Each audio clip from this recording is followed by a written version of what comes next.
What's up, guys? Welcome back to the channel and more Birthright here for you as we work our way through the Bloodline abilities.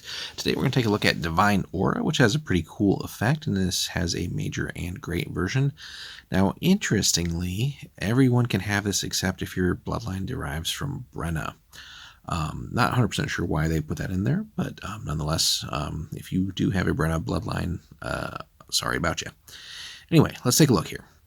An intangible mantle of power and ability surrounds some blooded characters, commanding respect from all they meet. Divine Aura marks the character as a scion of power, just as a blood mark does. The character gains a -1 to -4 bonus to all encounter reaction checks from table 59 in the Dungeon Master Guide.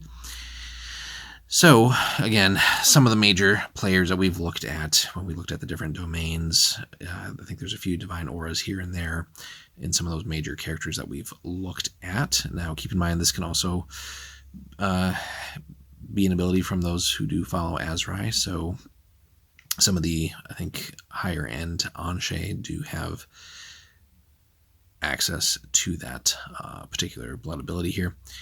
Now, the Scion can enhance their aura once per day with a single round of concentration, and then the effect lasts 1 round per level. And again, a lot of these characters that do already have this, they're usually pretty upper level, especially for this campaign setting. So really high single digits, 8, 9, but also into the low teens in a lot of cases. So can last a decent while. Now, just as a major ability, it's already a pretty good effect here. The character can enthrall any non-blooded creatures within 30 feet, so it's a pretty good area of effect. And then as a great ability, it actually acts as a hypnotic pattern against non-hostile creatures. And then as a fear spell against enemies. So even like a good character, really any character can just cause fear in enemies. Now, again, they're going to be lower level enemies and also non-blooded creatures, but something that's really cool here. And again, 30-foot radius. And then all the aura effects here, all the auras affect only creatures of 4+1 hit dice or less, but that's still a good amount of potential targets for this. The great auras may be used simultaneously. So, this is a nice one because you can kind of have an offensive and defensive effect to this, right? You can enthrall people to maybe like get them to sort of do your bidding in that sense. They're just, if they're not already following you, they certainly would be willing to follow you or even go to greater lengths if you're enthralling them. But then also, if you happen to be set upon by, just a mass of lower level hostile creatures or other just humans, characters, whatever, being able to cause a, just essentially as a fear spell. Again, this is really great stuff for especially non-spellcaster type characters or NPCs even. So just a really powerful thing here. And again, the great aura here, I think, I think they meant maybe here instantly, right? So you shouldn't have to concentrate for a round. You just boom, hey, Divine Aura.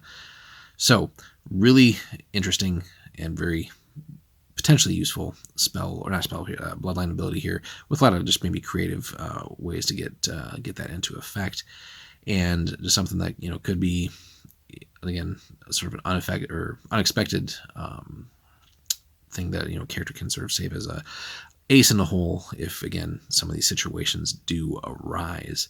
So, have you picked this one up in your campaigns? Have you had it as a major or great? And how has that worked? Or have you encountered it and maybe, encountered an NPC that had this? Were they a fellow domain ruler potentially, or just a domain ruler in general if you're just acting as regular characters?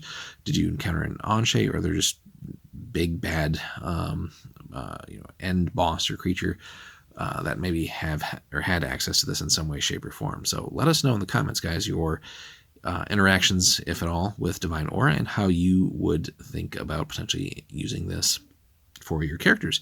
Whether, again, regular adventurers that do have blood abilities or a bloodline, or actual domain rulers, and if you're playing that part of the Birthright campaign where you do rule a domain.